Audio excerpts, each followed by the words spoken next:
Did he soften his stance about his successor, Bongbong Marcos? Because apparently for him, the Marcos administration did not commit any serious mistakes so far.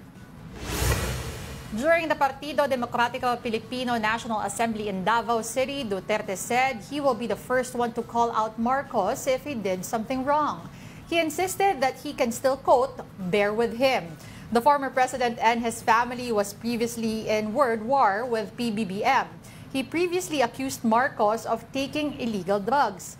Meanwhile, his daughter, Vice President Sara Duterte, said he will never or she will never team up against the president.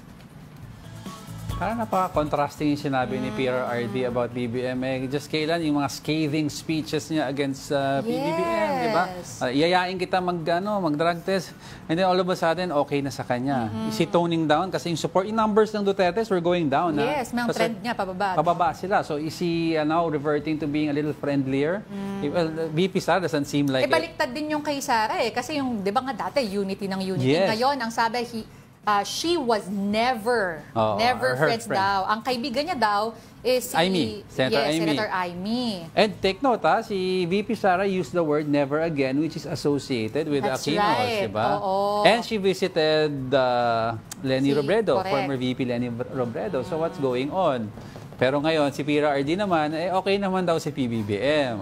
Magkaiba na naman sila. At wala pa daw serious mistake, ang sabi. Aside from him accusing him of being a drug addict, wala pang serious mistake. Kasi malapit na ang October. Ayan. Filing na po ng certificate. Nagbabago ang ihip ng panahon. Let's Minsan see. literal din yun, ano? Siyempre, maulan din ngayon. Overmonths na rin. Overmonths na rin.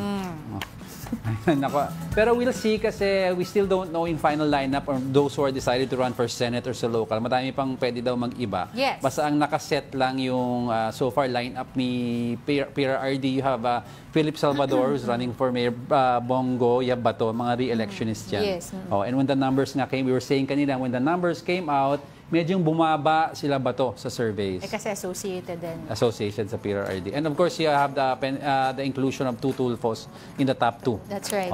So medyo talagang bababa yung iba.